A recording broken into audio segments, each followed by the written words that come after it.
Welcome back to the Lanterne Rouge Cycling Podcast presented by Zwift. LR with Benji as always for the only symbolic, emblematic stage of the Vuelta of previous years, the Rampas Inhumanas stage to Les Praeres, the one stage that finishes on a steep goat track.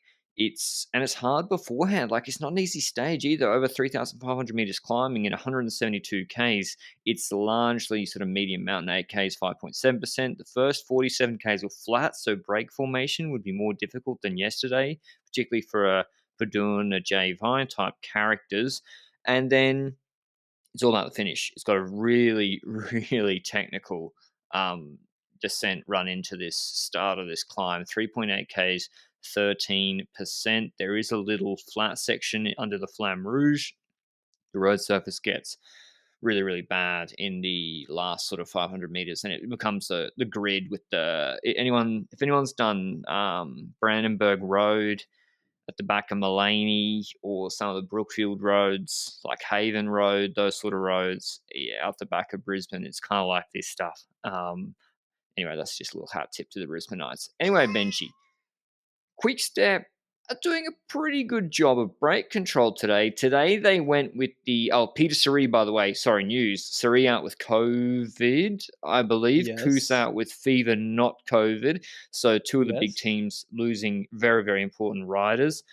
And I do believe other people might have been out as well. Pools. Apologies. Pools for Bahrain too. So Suri out, Benji. That meant Quick Step, they went with the approach of a manageable break is what we want, that we can give as much time as we want rather than being set up to control all day.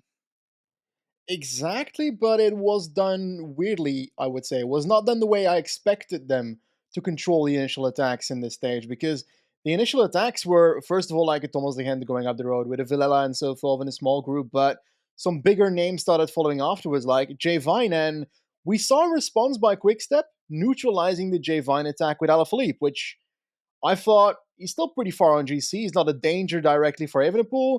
I didn't expect them to close down J Vine so initially, but perhaps they don't want him to come back in GC because they consider him one of the greater climbers in this race, for example.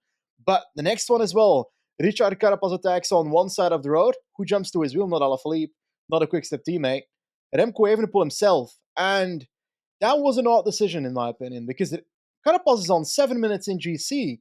Is he really that dangerous for Evenepoel that he has to close it himself? I think that was a bit too much. What do you think?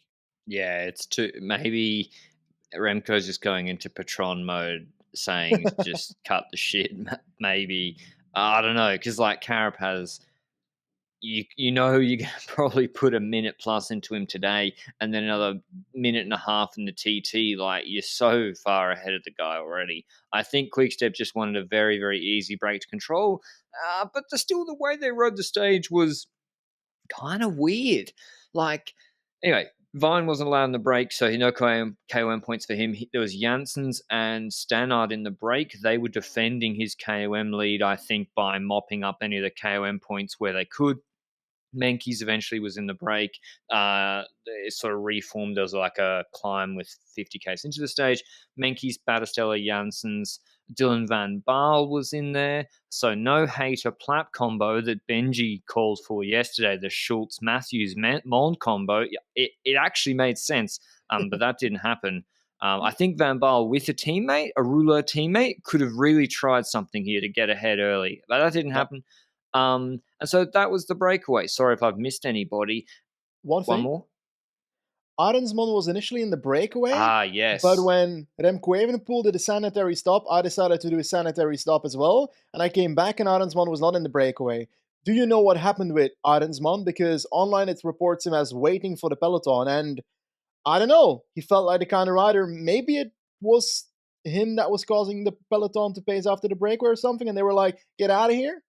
He was like on less than 4 minutes on GC. I think I love that you actually time your piss breaks with the peloton. Like, that's unreal. Like, Benji's just sitting there waiting for Juanpe to put the hand up 2 hours into the stage each day, hoping that Juanpe takes the Maya Rojo. I don't know. like Aaronsman, I think maybe he was getting abused by the break, saying, mate, can you fuck off? I think literally would have been what people might have been saying to him, because it means they're less likely to win because the break will get chased a lot harder. That's pretty common. Or I don't know. I don't know what happened. But he waited up, Aaronsman. Still no official announcement on where he is going next year, the 22-year-old talented Dutch rider Yeah, on but DSM. It's rumored Ineos. Like, it's open secret. Anyway, there's not really much to say about the middle of the stage, other than one thing to discuss is Quickstep Benji. Remco clearly, like, he clearly wanted to win the stage. I think he wanted to win yesterday too. Seri's out. There's no de Klerk. There's Cavagna, Masnada, Dries Stevenans, Van Wilder, Alaphilippe. These guys doing their best. I felt like there was a little bit of the Pogacar, UAE, Megev, Paderborn stage 9 and 10 of the tour here, where I was like, why have you got this break pegged at 4 mins? Menkes is on 8 yeah, minutes.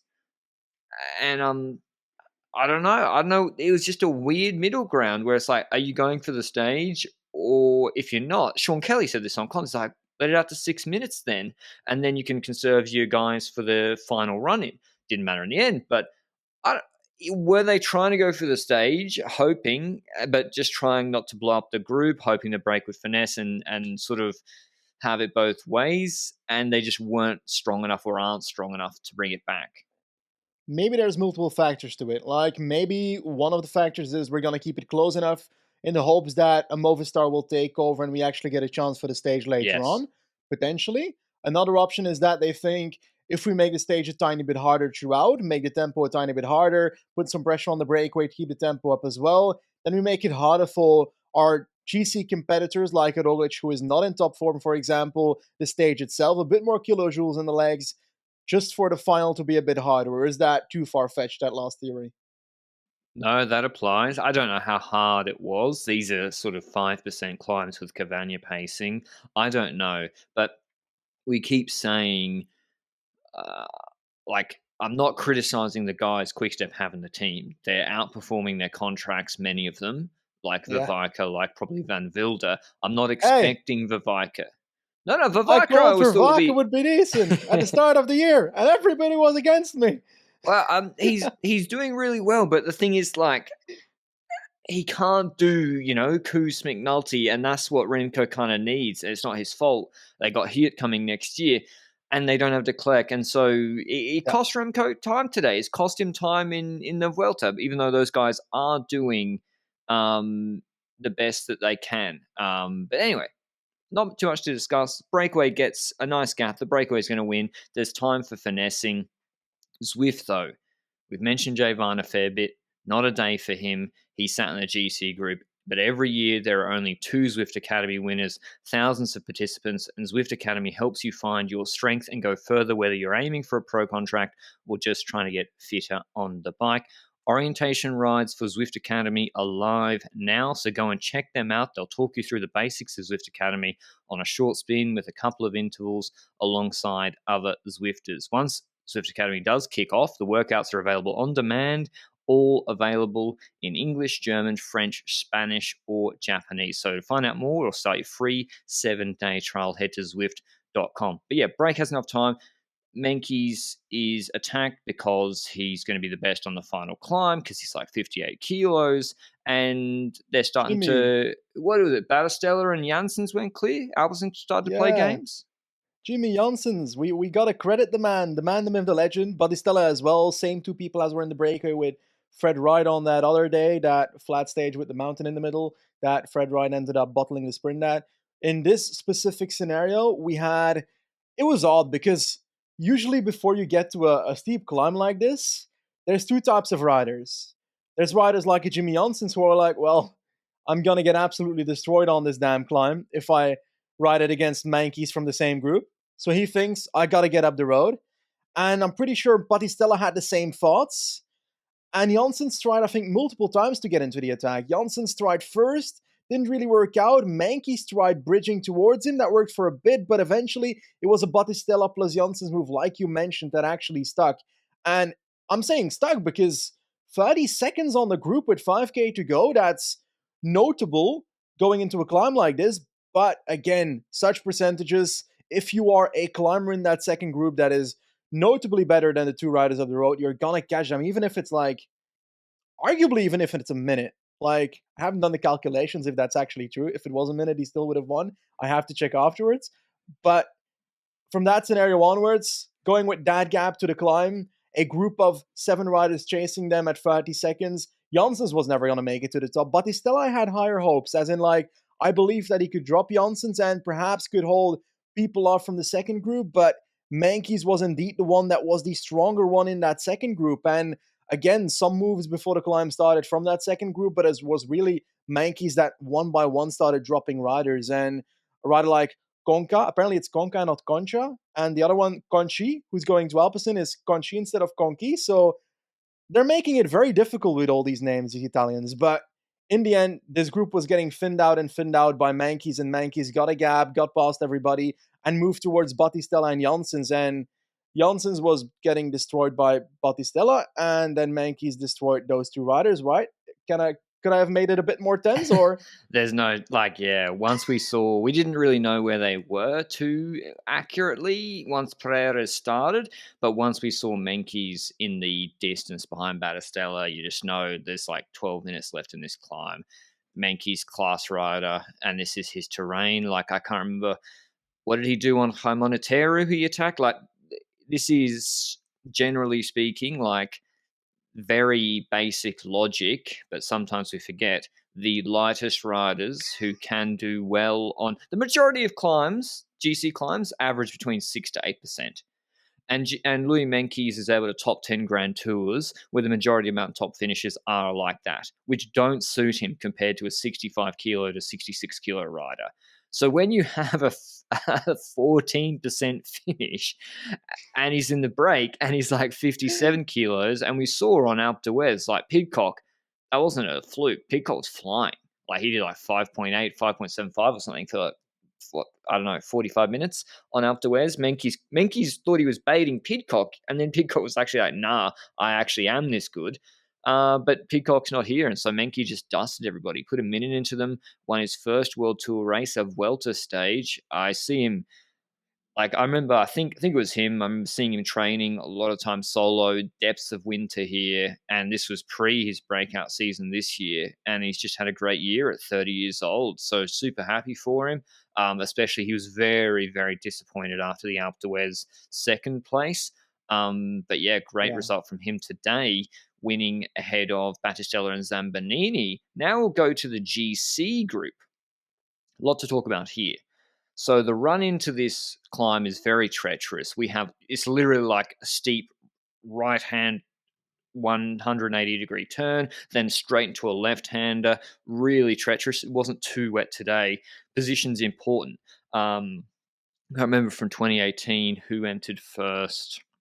Can't remember, but it's really important to enter first, because if the peloton's strung out and you enter a climb 5 seconds back, that is more what you have to do. It really is important. And so Alaphilippe Benji, almost the MVP today for Quickstep, he was unbelievably good. amazing running by Alaphilippe going into that climb. And you said it, he dive bombed that descent like crazy, and Evenepoel stuck to his wheel. Van Wilder also still there. They were perfectly set up going into this climb, and there were some other riders that weren't. And there was an event that happened a bit earlier in that descent that could have led to the positions that came later, which was Geoghegan Hart crashing and also Chris Harper sliding out in the same corner. Not sure if they connected or whether they just crashed both at the same time. Coincidentally, probably connected. Nonetheless, those two riders were basically out of that group, and it looked from the helicopter angle that the group had snapped in half, and I couldn't see Roglic at the front anymore. And I don't know where he was when that crash happened, but I know where he was when the climb started, which was there was a group of 16, 17 riders, and of those riders, I swear Roglic was second last. And when Alaphilippe is punching into the start of this climb, this means that he's significantly behind. And this reminds me of the following climbs. I think the Poggio is one of those climbs. And the Poggio being that Roglic was not in a good position at the start of the Poggio, while Jumbo was setting stuff up at the front, other teams probably as well, and then Roglic had to pass multiple riders, put a significant effort in to get to the front by the time the action properly started, and he had to do that initially in the first, few hundred meters of that climb. And the same opposite thing, not to Roglic but to other riders, is what we saw at Paris and at the Tour de France on the Calais stage. When the effect of the run in is so significant, if you're so far behind, you're spending so much energy to get to the front in the initial part that you can't go again, unlike the others at the front, for example. And that's how we saw Paris domination by Jumbo on that one stage where they got a 1-2-3. And that's how we saw on stage 4 Calais, where Jumbo also launched themselves, basically. Roglic was also in a bad position in that one, by the way, and eventually was not where he needed to be, probably, with Wout van Aert and Vingegaard at the top of that climb in Calais. But in this specific scenario, going in 15th on this climb, knowing there's a significant gap to the front where Alaphilippe is basically punching away with Remco in his wheel into the bottom of the climb, and then you see a shot, I think it was half a minute later, where Roglic is at the front. This means that he had to punch past every single rider that was behind Evenepoel and in front of Roglic in the first few hundred meters of this climb. And that makes it clear to me that he spent energy already in the initial part of this climb that an Evenepoel didn't have to do, for example. Van Wilder also did quite an effort, I think, after Alaphilippe, but did we see much of that? I think like one shot? Nah, the cameras didn't show GC Group too much, unfortunately, but as Benji said, it's pretty clear that like the first 300 meters of these climbs, they're doing it well above threshold. They're going over what they're going to do for 15 minutes, and that's what Remco's doing over threshold. And so Roglic to go from where he was to catch up to Remco means he's doing another maybe 25 watts, 30 watts higher than that. So that's sort of costs you in the back end. You eventually have to stop, and not stop, but it just costs you. And it's just perfect from Quickstep, really. Like here, the team doesn't matter so much that they can't set a hard pace. Like yesterday, it cost him. Before Remco attacked, they paced at 6.1. After Remco attacked, he did about 6.85. So that's too big a difference. But here, because the draft is so much less important, you drop him off at the base in perfect position, off you go. It's kind of a perfect scenario. And so Remco just goes to the front, starts doing his Indurain impression of just riding his own tempo. I think a little bit above earlier. Maybe he underestimated the climb a little bit. And Roglic is hanging on. Mars is there. And actually, Ayuso attacked first. Ayuso attacked this group. By the way, sorry, already like Sivakov, Gegenhardt, Hindley, Almeida are not there. Of the GC guys, we have a select group, and Ayuso attacks complete savage. Like not the best, also not a good idea. Like I don't know what he's thinking. And then Remco just goes past him, and then Mars eventually drops. And Remco does his own pace. So yeah, great performance from him. Rodriguez was good. He was good. This was a great day for Spain. I know, like I didn't expect any of them to be with Remco here, but they were second, third, and fourth, I think, out of the GC guys. That's a terrific performance from them. And at one point, we had Mas, Rodriguez, Ayuso pacing in the same group, and I'm like, this is good. Like this is the future. Maybe not as good for Movistar, given that Ayuso and Rodriguez aren't there, but that was really, really good. Roglic dropped off, and then I think actually did pace quite well because Remco took a minute. So I'll just wrap up the actual stage and we'll get to the discussion. Remco had a minute. I think got pegged back by Mas a little bit pacing. Ayuso seemed to attack the group of Rodriguez and Mas afterwards, but Remco's able to come in fourth. No bonus seconds, so if the team paced a little bit harder, he had the bonus seconds. He finishes ahead of Ayuso by, let me do the maths, 34 seconds. Ayuso, big surge. He put 10 seconds into Mas and Rodriguez. So Remco takes about 52 seconds, 50 seconds on Roglic. So Roglic came back and held really, really well. Simon Yates just behind Roglic. Almeida loses nearly 2 minutes to Evenepoel. Sivakov, not a great day. He loses over 2 minutes. Hindley loses nearly 3 minutes. O'Connor loses nearly 3 minutes too. In terms of GC, no changes in the top four, just different gaps. Evenepoel goes 112 ahead of Mas, 153 ahead of Roglic, 233 ahead of Rodriguez. Ayuso moves up, it says, into fifth, but I don't know, because Gegenhardt, I think, falls almost completely out of GC. Yeah. It says initially. Almeida's on 432. but he's further back. He's nearly 2 minutes behind Ayuso. Roglic is on, as I said, 153. What do you make of Remco's performance, Benji? I'm not surprised, to be honest. It's a pretty amazing performance, right? Like, he's clearly the best GC rider in this race at the moment in this first week, and hopefully that sticks for him. When it comes to the overall race, we see that he's got a lead of 112 on Moss, but we got to be real about that. If we count in the time trial of 30 kilometers, that is plus 2 minutes for Remco, in my opinion. That's 312, I say, on Enric Mas on paper. Because Remco Evenepoel's time trial should be significantly better than Enric Mas. Perhaps I'm overrating it. I don't know. I don't think so. Roglic on 153 in GC, like, when you look at that, it's impossible to know how much Roglic will be behind the Remco in the TT, because we don't know, like, what is the effect of Roglic here. We see on the first mountain stage that Roglic is losing time, notably amount of time, I think a minute plus. Now on yesterday's mountain stage, he loses basically no time, a few seconds to Remco Evenepoel. Today he loses more than, what is it? More than a minute. So it's Roglic only lost inconsistent. 50. 50, it's still significant there. Yeah, huge. It's not nothing. So I don't know what will happen on the time trial when it comes to him. So I can't predict how much time he will lose or whatever towards Remco Evenepoel. On paper, I'd say with this form, he loses time on the time trial to Evenepoel. Like, from what he's shown so far, will he grow throughout the race? Impossible to know. We don't know the medical information, whether this is him recovering or whether this is the form we can expect for the entire race when it comes to Roglic. So I'm in doubts there. I'm just very intrigued for our 1v1 here. Rodriguez versus Ayuso, the two champions in the ring. On the one side, we've got a 19-year-old Ayuso that is performing amazingly, and I'm so hyped to see it. It was amazing in the one-day races this year. Romandy was a bit disappointing in my personal opinion. Catalunya was interested because it was Almeida versus Ayuso at the time. In this Vuelta, he's now against the big guns, and now the question is also similar to Evenepoel, can he sustain this for 3 weeks? But the same question lasts for my champion on the other side of the ring, which is Rodriguez, which is the only leftover rider, GC-wise, for Ineos. So Ineos completely decapitated when it comes to all their leaders, except for one, Rodriguez. Obviously, like, we knew Rodriguez would be the remaining champion in their camp. Obviously, it was written in the stars. Yeah, but you've won the Sivakov Rodriguez battle for now. For now, is he gonna? Sivakov's return is week 4 or something of this Grand Tour. He's going to need to take a lot of time, and that breakaway, I think he'll be in stage 20 to take it back. I mean, this is what we said about Rodriguez.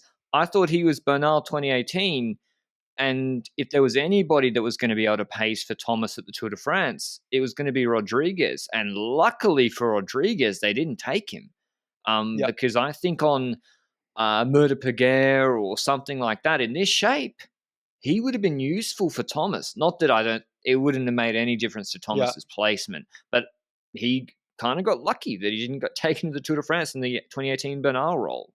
What about Simon Yates?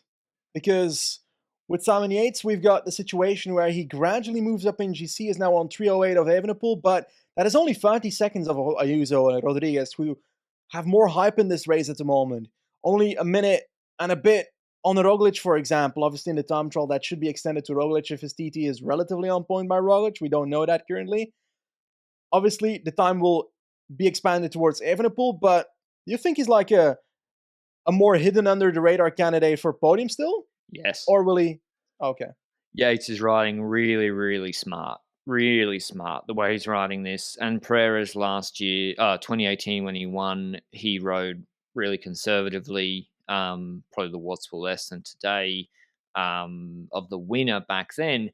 But this is reminding me of 2021 Giro a lot. The difference is the third week of the Vuelta doesn't have Alpemera or Sega de Ala, but I think he's waiting for Sierra Nevada. And I wouldn't be surprised if that's where he's going to try something. Also, don't be surprised if his TT is better than Ayuso or Rodriguez, even though it's a flat TT. The bike exchange setup is very, very good. So I think he's just lurking under the radar, and as you said, is a real podium threat. He's just riding his own pace on all these stages, letting the other guys fight, and he's still only 30 seconds back, 3 seconds between Rodriguez and Ayuso. But yeah, with the TT, Evenepoel's got provisionally like over 2 minutes on Mars, and Roglic as you said, he probably will take time It's on him. it's crazy, eh? Because like, let's go back to our preview for a second. We both mentioned Remco for the win. I was later on the Remco boat than you were. You get full credit for the Remco boat and the Remco hype train when it In the comes to this preview, podcast. in the Quickstep preview, I said he'd podium the Vuelta in January. Okay, you were early on the quick step. He's going Okay, to do better than well, maybe let's not. let's wait. Okay, let's wait. But my question there is like, we also mentioned that this parkour was perfect for Remco Evenepoel, but I think neither me nor you would have expected him to take such significant time on climbs like yesterday, for example. No, he didn't take much time on yesterday's climb, but for example, Picojano, which was not the Picojano. one where he expected too much time to be taken. And No. is he taking way more time than people would have expected the damage to be on all these climbs in the Vuelta? And can we expect that to continue throughout this Vuelta? Because, like, was Picojano similar to the steady gradient climbs that are coming, or was that a longer climb in that sense? That's the question I'm asking. I think Picojano, he got very fortunate, and Quickstep got fortunate with the weather. Not that it was extremely cold temperatures, but I think it was the perfect temperature for Remco, about 15 to 20 degrees, light drizzle. He doesn't seem to mind it. Others do seem to mind it. Roglic was much better 2 days later in the drier, warmer, more humid conditions. I do think it was quite hot today, hotter than previous days to Praeres, and I mean, I'm not surprised he put in 50 seconds today. Picojano, I was extremely surprised. That was ridiculous, to be honest, like what happened there. But Mas was still with him. And then I expected Colau Fanquaya, however you say it, yesterday. That was the norm of what I expected. Now, Sierra Nevada is completely different to these climbs. That's like an hour and to 2,500 meters. So still untested there. We don't know. Mas hasn't been good there previously. But no, I didn't. I didn't expect these huge gaps. Now, Roglic in peak shape isn't losing that much time on Picojano, isn't losing this much time on Praeres. So Roglic isn't in peak shape. That we kind of said that could be the case in the preview, logically, with his preparation. But I don't know. It's just Remco kind of repeating what he showed a glimpse of at Tour of Norway, but this is the big dance. Whether he can hold it, I don't know. He's got to chill out maybe with chasing Carapaz at the start of stages. What I want to talk about now is UAE. They must be very, very happy with Juan Ayuso. They've extended him before the Vuelta to 2028. He's the longest contracted rider in pro cycling, 19 years old. He could be at Tour de l'Avenir as a second year under 23 right now, which is, and Remco could be there too, which is kind of terrifying. His Vuelta reminds me of Pogacar's Vuelta in 2019 a lot. They even ride very similar style. From what I can see, Ayuso maybe even more aggressive. He's taken a big lead on Almeida now, 2 minutes, but Almeida is still 7th. He's on 4:32. Maybe his TT takes some time back. On Sierra Nevada, maybe Almeida's very good if he paces it well. I don't know. I don't know if Almeida is a bit less than his expected condition. What would you do if you were them now? Soler has the stage win in the back pocket, Benji. They've got a Spanish 19-year-old at the Vuelta, genuine podium threat. Do you, if you're in the car, tell Almeida you are just going to pace for Ayuso now? Or do you just keep what you're doing what you're doing, and then reassess after Sierra Nevada? I will first say what they will continue doing, and then I will say what I expect, what I would do in that situation. But I do think that they're going to keep on going with two-leader strategy. Ayuso and Almeida next to each other, riding their own race until the gap is significant enough to actually change that strategy. I think it might be too close for them to make that decision. Next to that, I expect Soler and even McNulty to regularly still try and go in the breakaway. I think Soler tried to attack at a certain point in today's race to bridge to the breakaway again. Like, regardless of them going for GC, Soler is going to go for stages. I don't believe that they will fully set him in line until it's actually necessary, until it's actually like a situation where it will benefit them completely. And other teams are controlling the race anyway, like a Quick Step and so forth. But What I would do in this situation, I actually wouldn't change that much from that theory. I would probably I'd probably still have both separate when it comes to leadership. The reason being that just like an Evenepoel and Rodriguez, an Ayuso has not proven to complete 3 weeks of a Grand Tour, and Almeida has. And that is an important situation because right now, if two riders fall out of the top seven, you've got an Almeida top five on your plate right now, which is not actually that bad. And Ayuso is currently in the top five, only 2 minutes ahead of Almeida, but you don't know what will happen in the last 2 weeks of this Grand Tour with Ayuso. Next to that, this might be a weird example, but COVID is still striking in this peloton, left and right. And what if one of the two gets COVID? And it's exactly the rider that you chose to ride for. Like, that would be a big bummer as well. Do you think that teams are actively considering COVID and they're therefore perhaps one, making sure that in these situations they don't select leadership that quickly, and secondly, perhaps even got more versatile domestiques to certain races as a consequence? I definitely, you see now more riders wearing masks after the few positives that have come through for COVID. I think, what if you say to Almeida Benji, you have to wait for Ayuso on Sierra Nevada, and Ayuso completely collapses, and you lose both shots at a top five on GC? Yeah. That's the huge risk. I think. I think they have. First of all, I'm not sure the way Almeida paces actually helps Juan Ayuso. I think they both do different pacing strategies. Ayuso maybe overextended at the start on Praeres, recovered, and then attacked at the, like, he finished this stage like 45 kilometers an hour bike throwing. Almeida lost a lot. I don't know. Maybe they'll know better. Maybe Almeida's just like not in good shape at all. I definitely think so. I think after Sierra Nevada, reassess. If Ayuso is close, then you need to start riding for him because he's very punchy compared to Mas Yes. and Rodriguez. There's bonus seconds he can take. And I think because he's just a bit rangier, I think, and a bit more attacking. So I think after Sierra Nevada. But Soler is the one where he's probably in the best shape of anyone else on the team. Jan Palance did okay actually on this finish. Soler, I think, depends on the stage, but if it is a GC relevant day, I think it wouldn't hurt. It wouldn't have hurt to have Soler on that descent run in, bringing Ayuso to the front if he could have. Yeah, he's doing really well. He's 3 seconds behind Rodriguez. They are still 40 seconds behind Roglic, Benji. Do you expect, they took a bit of time on him today, what do you expect from Roglic? Because like he's still performing in the top 5 GC riders. So like it's not like he's just completely dropping. Do you think, I don't think you can know until Sierra Nevada, to be honest. Same with Lopez. Like Sierra Nevada's so different to these climbs. I think that's what will tell. I think he'll do a fine TT as well, actually. I think that's the reason that we can't predict that much when it comes to Almeida and Ayuso either, because we don't know what will happen to their competitors in the coming week either.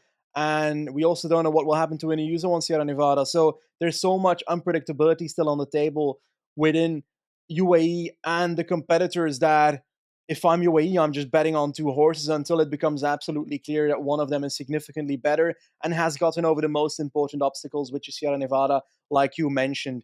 And the aspect to that is also like, when it comes to UAE, we see this right now that this is the case.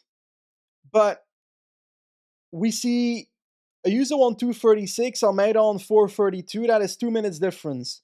When we take a look at Ineos, 233, and Sivakov on 539, that's a minute extra difference between the two. Is that a different situation then? Is that a different situation where Sivakov is clear domestique already for Rodriguez, or is that the drop that makes the bucket overload? Is that a sentence? I think it is. That must be a Belgian. Is that a Belgian It phrase? is. Oh, Flemish phrase. The straw that broke the camel's back. Yeah, I think Ineos have got Geoghegan Hart. I don't know where he finished. He's kind of the guy who has really good shape on GC now. Geoghegan Hart is on 551. Oh, okay, I don't know. one of with a crash, eh? Gegenhardt or Sivakov has to ride for. It's weird because Gegenhardt had good legs yesterday, but then he had the crash today, which wouldn't have helped. He would have been ahead of Sivakov on GC were it not for that. I don't know, to be honest. Like they're all following Remco setting the pace. I don't know, to be honest. What do Like, you? Oh, sorry, go on.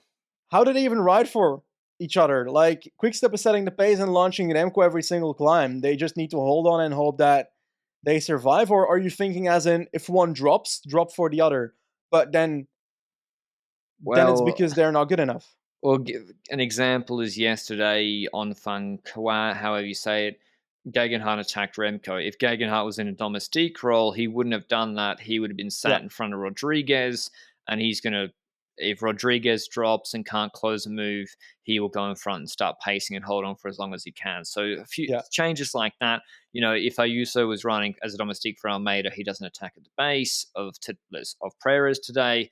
So a few little changes, as you said, like I don't know, it does make a difference for podium. Like Mast doesn't have anybody, and he's having to pace himself. Mast is holding Remco's wheel the longest and trying to hold it the longest, and then he's being caught, and guys are coming back to him. And it doesn't matter on Praeres so much, but on Sierra Nevada, if if Musk goes with Remco on a Sierra Nevada, cracks, and behind Ayuso's had an Almeida setting a steady pace, like Godou with Madouas and Stora in the Tour de France, or not Bora, Ineos have Gegenhardt or Sivakov steady pace Rodriguez, they can go past Musk, just like Godou ended up fourth with that exact strategy in the Tour de France.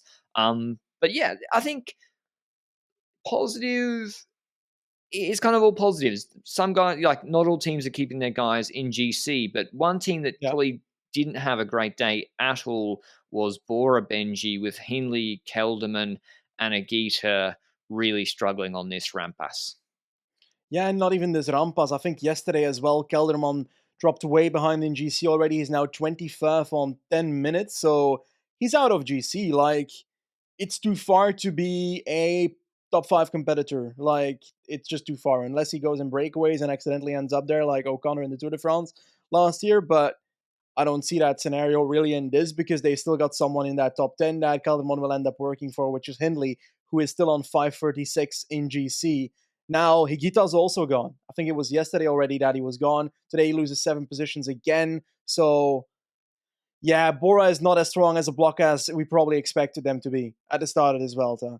And Hindley seems to be the strongest of this and is still 5 minutes 36 behind. So, Sierra Nevada, that is the Hindley spot, right? That is the spot where Hindley can make sure he steps up a bit more and passes a few riders that might not be as good on altitude, because Hindley was pretty on point on Stelvio that one Giro, but is that Giro representative?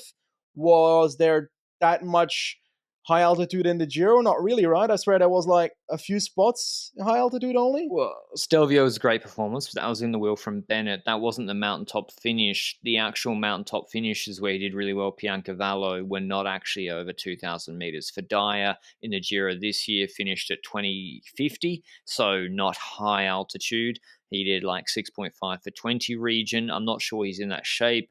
Whether that he prefers the cooler conditions. Today was quite warm compared to other stages.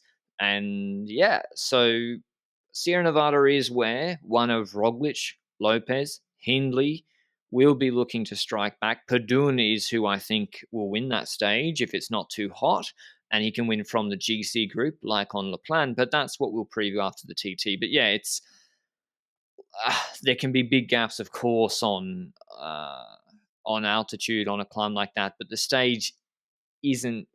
It's not a feral stage. It is just like Perch, and then Sierra Nevada. So anyway, Vuelta is looking, as I said, if this was Tadej Pogacar, we'd say it's over, but because Remco's never shown it for 3 weeks, he extends the lead, but we don't know yet. But yeah, anything else before we go into the rest day, Benji? Two more things. Vine lost significant amount of time, so he's probably doing that to get more freedom in breakaways, I guess, again, to be able to get in there, unlike what he was able to today. And my other thing is that I need to perform a formal apology to a rider, because Zambanini, who came third on the stage today, is one of the riders that I called out at the start of the year when I had a discussion with you about the jumping to World Tour too early in your career could have consequences that are badly. And the one example that I used as a rider that went to World Tour where I didn't expect anything from is Zambanini, and he's actually not a bad rider. So He's I guess he's pretty Zambanini, good. my apologies, and I'm happy that you're performing. I'm sorry. Sorry to your family. Sorry to every single person, the Italian Well, you're not government. necessarily wrong. Wouldn't That's he have true. done better on a different schedule? Like he's been used, like this is a good use of him, but in UAE Tour he was used as a flat domestique to pace the break. Like Yeah. you're not necessarily wrong in terms of, like, for example, did Brenner is performing well, but would he have benefited from the how do we say his name, the Bora guy, Who? you know, the Who? Belgian that just won L'Avenir? Kian Uiterbroeks. Kian Uiterbroeks. Okay, if Yes. Brenner did, I don't think Brenner did Tour de l'Avenir, did he? Would he have benefited from that schedule? Because Brenner's done a shitload of World Tour races Yeah. straight off the bat. Like, and Bora, I think, have done a better job in Uiterbroeks. But that wasn't the only race today. Sorry, we've gone a bit long on the Vuelta a España. There was the Bretagne Classic World Tour race. There was GP Plouay yesterday. That was won by Mavi Garcia in a 2-up sprint. She was very, very aggressive. Grace Brown kind of missed out. She beat Amber Krak, who's a Dutch rider on Jumbo Visma. She's, just a really, really good result. Strong. She rode really strong in that Yeah. race, and I think she was the strongest rider in the race, to be honest. Even though Mavi Garcia ended up winning, but Krak was just very offensive, went into the attack multiple times and responded to a lot of things, and eventually Garcia ended up winning. But yeah, what can I say? I think she's also pretty young, right? Amber Krak? Nah, Nah, 28. never mind, 28. I'm off with that. No, but that being said, like Van Vleut, like she's she joined Jumbo Visma Women in June last year, so she's young to World Tour. Like that doesn't mean she's at her peak Yeah, yet at all. She could be, yeah. Anyway, the men's race was also today hugely important in the points battle because it's not a monument classic, but there's 400 UCI points to the winner, which I think is which is the equivalent of winning 4 Vuelta stages. Um, and 3.5 Tour de France stages. And so Lotto, Israel, EF, hugely important for them. It's up and down. 256 kilometers. Wout van Aert was here. He was the favorite for the race. Arnaud Delis lining up against him. The Lotto Cidade del Toro, the bull. And there was a break with Tratnik. Piccolo was there. Unbelievable shape for Andrea Piccolo. Like we already go and check out our transfer reaction when we talked about Carapaz. We spoke about in the part 2 transfers roundup. Piccolo, we spoke about his move to EF Education Easy Post. He's a 21-year-old Italian, incredible in juniors. Second in Getcho behind Ayuso, the chosen one. Like at the end of July, and he was in the break with Tratnik. They were working really, really well, but they got caught, and Wow was closing everything down. Eventually, Lotto just do the lead out with Voxnor, then De Boist. I don't think they should have done the lead out with De Boist. I'll say why in a second. Delis launches early. This is a slight ramp uphill, and Wout, after doing an incredible amount of work, still beats everybody anyway, beating Axel Laurence, who I don't know too much about. Benji might fill me in. Alexander Camp, Arnaud Delis 4th, Fiorelli 5th, Girmay 6th, then Oliver Naesen, Benjamin Thomas Scoins, and Piccolo actually finished 10th despite being in the break. Yeah, basically a great race by Delis as well because, like, Arnaud Delis, we can talk about him for a single second here. Arnaud Delis has had an incredible season. Is basically carrying Lotto Soudal on his shoulders when it comes to victories. He's won so many of these 1.1 classics in Belgium that he's probably the MVP of all those races combined. He's getting points in every single one of them, and he's also doing so in the not purely sprint ones. He is versatile, and he's not going to the U23 World Championships in favor of hunting points. The team says that he wasn't forced to do so. There's some rumors in Belgian media that he was forced to actually skip out on the World Championship because of Lotto Soudal. We don't know that. We can't say that. But I'm pretty sure he's favored for that World Championship U23 if he goes, because the parkour on paper still fits him, a bit more versatile, but he seems to be pretty versatile looking at the race he's riding, because Brittany Classic is not a simple race, loads of hills, and he's doing this so strong, and I think in the final I agree. They probably shouldn't have given him a lead out. He should have tried to benefit from other people's lead out. But there's also the aspect that, didn't we talk about the same finish in our first podcast ever, exactly 2 years and 3 days ago? That it was all about positioning as well in the group, because we had, I think, was it, MVP got boxed badly. or was that Europeans on the same parkour? It's the same finish. It's the same finish. Yeah, one of the two. You're right. MVP got, maybe they're like, okay, we lead him out. He probably comes third at worst. We don't lead him out, and we go for the boys and the lead. Both, he could finish sixth or seventh or get boxed in. Maybe that's the theory. I don't know, but I think he underestimated how hard the finish was a little bit. Strong from Van Aert takes the win, looking good for world champs, and I think he's doing the Canadian Classics in a couple of weeks as well. Axel Laurence is a 21-year-old French rider. It says he's 58 kegs. That's, if so, then if that's right, then he's going to be a great puncher, even though he's nearly 6 foot tall. And yeah, it's just an interesting race. Huge points on offer. I think the winners in terms of points were Lotto, even though he missed out on 100 points if he comes second instead of fourth. And looking down, EFOK, Israel, and Movistar, not good. Aaron Baru, 12th, 48 points only.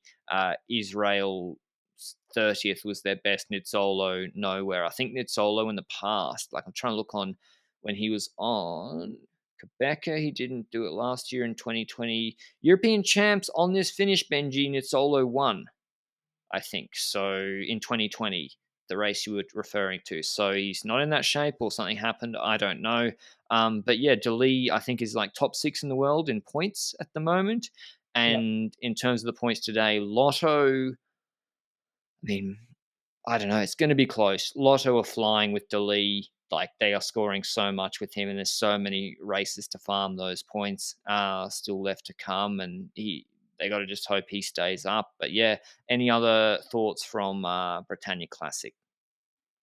Not really, to be honest. It's a race that I think was a lot more aggressive last year, as in we saw Alaphilippe versus Konfa versus Pogacar, who didn't have a good day last year. That kind of dynamic was really fun to watch. Like, it opened up so early. Here it felt like that bigger group with Tratnik formed, and that wasn't the first breaker, but like a breakaway that started mid race basically, with quite some potential there, but not the big names. And the fun dynamic today was whether the peloton would be strong enough to catch that group, because the peloton started existing solely out of leaders at a certain point, because their domestiques were gone. Because Laporte is not at this race for Wout van Aert, so Wout van Aert is solo in that group. Aramburu was pretty much solo in that group, so people had to come back, and Lotto had to come back after the hills, and that's the dynamic that eventually led to that break, and Tratnik and Sefov being caught just before the final end. That's the dynamic I did enjoy from this that we didn't have last year, for example. So I guess Ploy is a race that can be won in multiple ways, and today was not won the same way as last year, and it was a fun race to watch, but I preferred the Vuelta today. Yeah, I think so. I mean, Andrea Piccolo, I think it's possible he will save EF Education Easy Post. Guerrero came third in GC at Deutschland Tour that was won by Adam Yates. He did quite good watts on the mountaintop finish yesterday. I'll try and get a video wrapping that up out on the rest day tomorrow, but no promises. But yeah, Piccolo in the Italian Classics, when Dali finishes his season, Piccolo is the man who I think will have to score a lot of points, just like Biniam scored about 600 points for Intermarché after they picked him up from the folded Delco in August last year, in the 2 months at the end of the year. So look out for that. It's very, very tight at the bottom. Every 50 points matters. That's why I think Movistar made a mistake today when in the Vuelta, sorry to go back to it, when Remco asked them to pace. When you have a top 3 favorite for the stage, I don't care that it's only 20 or 40 points. First of all, there's bonus seconds available on a Roglic. I think what else is the use of Verona or Oliveira? I think unless they're going for the really, really going for the win, which they don't want to pace David Paul, I think they should have paced with him today, just from a points perspective as well. But yeah, that's all from us. Got maybe an interview lined up tomorrow, as well as talking a bit more about Movistar and Enric Mas. But until then, that rest day recap. Ciao.